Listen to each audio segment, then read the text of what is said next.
Hello again, and welcome to another exciting adventure of 7th grade social studies.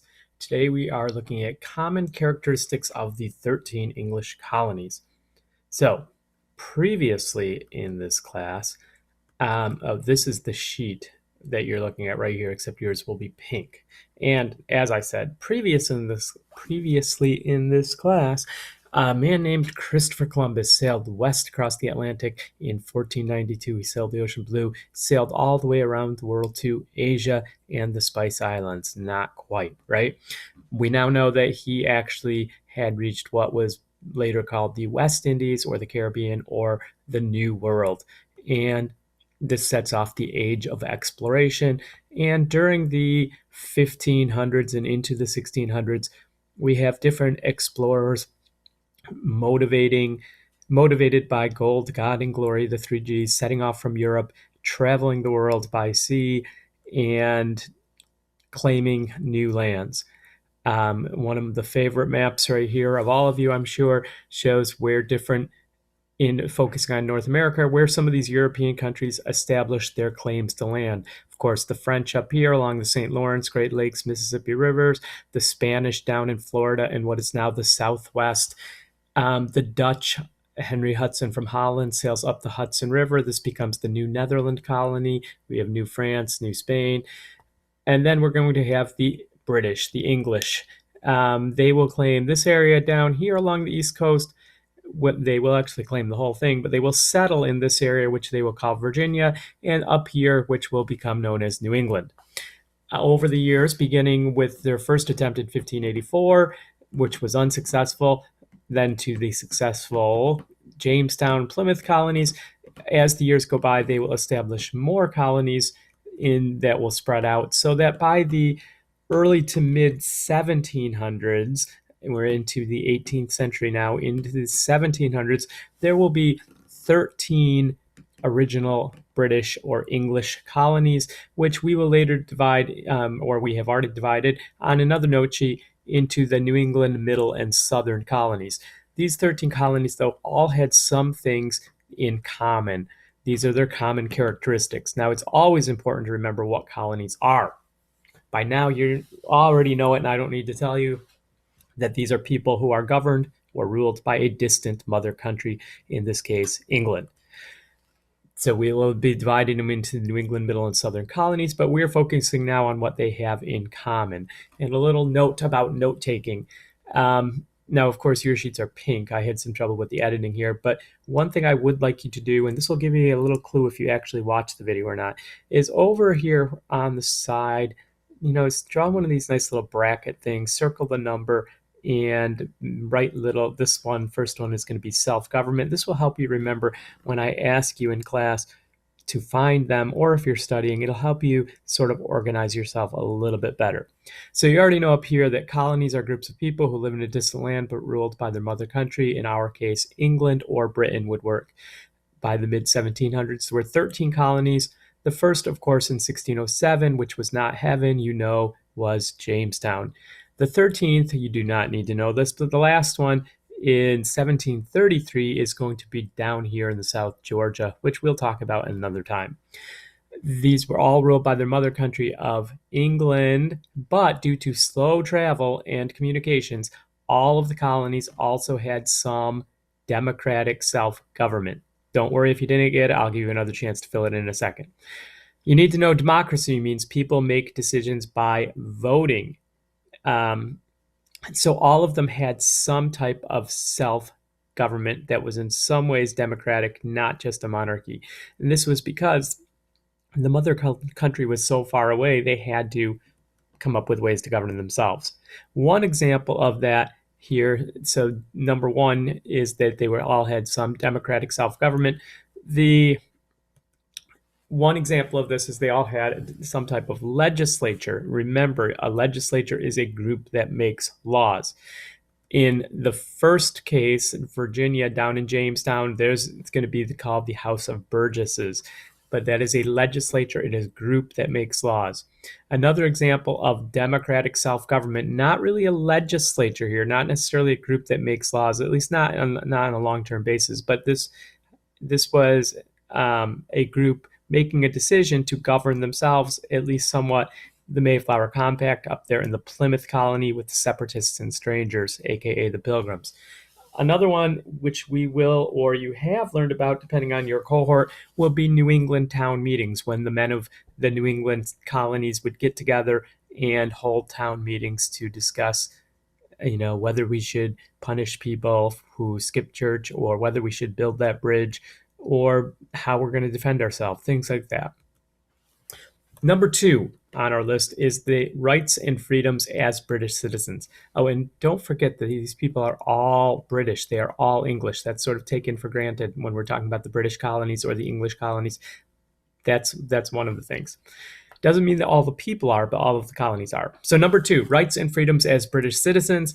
And here you can nicely, neatly draw your little bracket, rights and freedoms.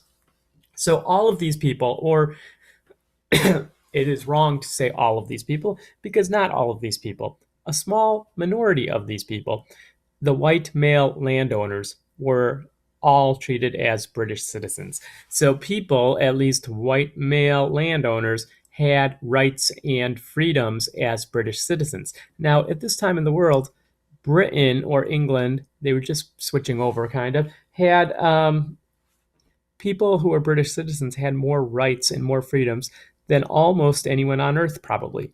And because these people who came over, most of them were originally English, and because these were English colonies based on English laws, English traditions, these people kind of had the same rights as other British citizens over in England. So colonial laws and legal systems were based on English law. White males who owned property could vote, which in Europe was unusual because land was so expensive. But here in America, where land was cheap, this meant many men could vote. And if you don't get it, don't worry about it. You'll get another chance later. In England, very few people could vote in England because not many people could afford land, because only the oldest adult male in each family could inherit the land. All right, we're shifting gears a little bit here. Freedom of speech. Now, it became common not in the early years of the colonies, not in the Jamestown and Plymouth colonies while they're getting established, but I'm talking now about by the early to mid 1700s. So by the time that Jamestown has been around for like 100 years, Plymouth has been around like 100 years, and they're no longer just these little small settlements or villages. They have grown into what we consider to be states now. They were the 13 colonies, which had many towns and cities within them. By that point in the 1700s, these people took for granted almost that they had freedom of speech. The colonies were filled with newspapers, and people had a tradition, an expectation of freedom of expression, that it was okay to express their views without getting in trouble. That's going to be tested in a famous case, which kind of establishes that it is the rule, or at least reinforces it. So in 1735, there's going to be a guy named John Peter Zenger. John Peter Zenger is his name that would go there. He gets arrested. He's a newspaper publisher, and he publishes a newspaper in New York City. This is his newspaper, the New York Weekly Journal, containing the freshest, this is, advices foreign and domestic. And on Monday, November 12th of 1733, he publishes a newspaper which contains a column in which the writer strongly criticizes the royal governor of New York. Now, this is a governor appointed by the king, a representative of the monarchy over in England, to govern the colony. And the person who wrote this newspaper column says that the governor is basically lying, cheating, stealing, dishonest, stealing public money, not doing his job, and basically is just an all-around bad person. The governor does not like this. He does not like being criticized. So he has John Peter Zenger, the publisher of the newspaper, arrested, and he is put on trial. And in trial, basically the defense is going to be, in the trial of John Peter Zenger, the defense is going to be that basically what he said was true. And if someone is telling the truth, even if the truth hurts, and even if it's about the royal governor, that freedom of speech, freedom of the press, because this is the printing press at the time, was important enough that even if it meant a little embarrassment to the royal governor, that the right to freedom of the press and freedom of speech was very, very important in the colonies. And that's a tradition that we still carry on today. Freedom of speech in the United States has been taken very seriously. It's protected now by the First Amendment, which we'll learn about later. All right, so this was JPZ. John Peter Zenger was arrested um, for printing statements against New York's royal governor. The colonists became outraged that he was even arrested for printing the truth, and he was found not, N-O-T, not guilty. Third one, all of these colonies were economically prosperous. Prosperous means that they were doing well, they were successful, they were living long and prospering. That's what prosperous means. It's a good word to use. Hopefully, you will all be prosperous in the future. So, common characteristics here, there's going to be a belief in something called mercantilism. So, mercantilism here, this first one, well, let me just fill in they were all economically prosperous and they made Britain wealthy. So, England is the one who's really becoming wealthy. The colonies are doing pretty well themselves, but the people in England, they're becoming very successful. And this is because these colonies were set up with a belief in, here's a fancy new word for you, mercantilism. Mercantilism. Mercantilism means, like, it's kind of like the word merchant, but it's the belief that the reason we have colonies don't exist for religious freedom or anything like that. They exist to benefit the mother country. Colonies exist to benefit the mother country. Oh, and I wish that thing on the bottom would disappear, but there you go. Mercantilism is the belief that colonies exist to benefit their mother country. This is the argument, a mercantilist argument for colonial expansion, more colonies. And you can see the colonies here. Here's the mother country with the crown. And these people are bringing stuff to the mother country, food stuff, raw materials, gold and silver. So these colonies here are existing for the benefit of the mother country. Make mother money is a expression to remember mercantilism. Make mother money. So that's the belief that they exist to benefit the mother country. Now, in order to sort of put this idea of mercantilism into practice, the British Parliament, which is going to be called I'm sorry, sorry about that. The British legislature group that makes laws over in England, which is called Parliament, passes laws, a bunch of laws called the Navigation Acts, because this involves navigating the seas. And these are laws basically that restricted trade, not for the benefit of the colonies, but for the benefit of the mother country. And an easy one to remember, think about, is something called the Timber Act, which meant that any wood in the colonies, all of the trees in the colonies, belonged to the king. So they could only be sold to England, which, if you can only sell to one country, the prices you're going to get are much lower than if you could sell to other countries. Now, there were lots of different products, not just timber, but timber is an easy one to understand because England really needed wood. We had lots of wood. Other countries wanted wood too, like France and Spain. And England said, no, you can only sell that wood to England. And so that benefited not the colonies, but that benefited the mother country. And that's a good example of mercantilism. This is going to lead to trade routes developing, or trade patterns developing, which will become known as triangular trade or triangle trade, because you can see some triangles going on here. And we'll talk about this more in another video because I don't want it to go too long today. But basically, this is between the Americas, especially North America and the West Indies, Europe, especially England, and Africa. And you get these patterns developing where basically raw materials, things like wood, sugar cane from the West Indies, these things are brought across the sea to England. And there's some examples: whale oil, lumber, furs. I forgot, should have mentioned furs. That's a big one. tobacco, indigo, rice. These things are brought, things that don't involve, they're just raw materials brought over to England.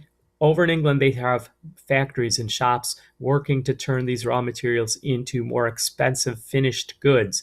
Things like furniture, clothing, guns, cloth, beer, whatever, which are then shipped either across to America or down to Africa.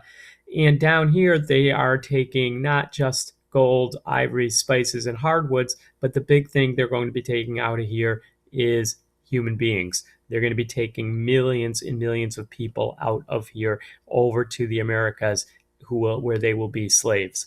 So these people are captured, sold, transported across. This part where slaves are being brought to the Americas is referred to as the Middle Passage. Here you can see the Middle Passage coming over here. Rum sugar is a famous one. Bringing rum is alcohol made from sugar, molasses brought to here, sold down here. This is a good example of triangular trade. Here's another one which shows the Middle Passage here. And basically you get raw materials transferring this way, manufactured goods down here, and people going this way, enslaved people going there. On the back of your notes, there is a chart which you can pause and fill in with all of these categories on there. Make sure you get over on the side as well. We will talk more about the Middle Passage in class and about slavery in class. But that just finishes up mercantilism. Oh, and there's a note here. Do not confuse triangular trade with the blank, which was the worldwide exchange of goods, foods, animals, germs, ideas, etc., caused by interaction between European explorers and Native Americans. Of course, that is the Columbian Exchange. Do not confuse it with the Columbian Exchange. Lots of people do. Don't confuse it with the Columbian Exchange. All right, the last one, and we are going to just really spend a minute on this because we'll have to do this one in class because we are running long already. But this one is going to be slavery. In all of the 13 colonies, slavery was legal. Legal in all 13 colonies, even up here in the north in New York, places like that, slavery was a thing. Definition of slavery. We're going to talk a lot about slavery this year, so you definitely should know what it is. It's when a person is owned and completely controlled by another person, forced to work for no pay. Slaves basically had no rights or zero rights, no freedoms, no rights or freedoms. All right. Slavery was much more common in the southern colonies, like down in Virginia, North Carolina, South Carolina, Georgia, where they grew things that, like where they used to grow cash crops. Cash crops. These are crops that are sold for cash on large plantations. And if you don't get the spelling here, we'll get it on another note sheet somewhere.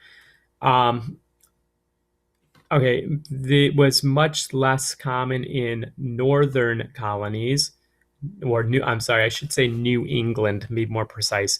Much less, underline the word less, common in New England colonies, where the short growing season and rocky soil made agriculture much less profitable.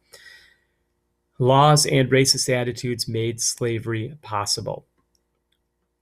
Being a slave was different from being an indentured servant, which is spelled right here. Indentured servants would agree voluntarily to work for an owner or a master for a period of years, usually 5 to 7 years. You could put 5 to 7 years here.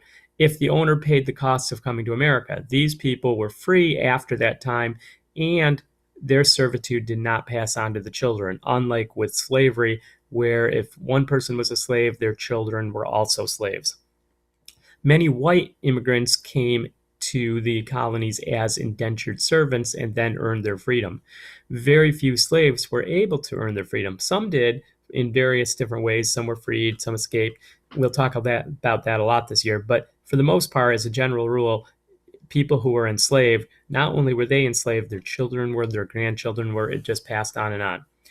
Enslaved people resisted slavery in many ways, including occasional violence, And there's an example of a New York City slave revolt in 1712, which was an unsuccessful slave uprising that led to the arrest and execution of enslaved people and free African Americans. And it also led to more harsh slave codes. Slave codes, CODES. Those are laws enforcing slavery. Now, when we are back in class, we will talk about the Middle Passage and about slavery more and slavery in the colonies. Um, do not confuse these two things, Columbian Exchange. This slide's out of order. I'm sorry. Triangular Trade, Columbian Exchange, and the slavery road. So we'll talk about this more when we are back in class. But for now, you can have your notes for this sheet filled in. So when you come to class, it is all filled in for you. And you can pause this at any time and get any of these notes that you're needed.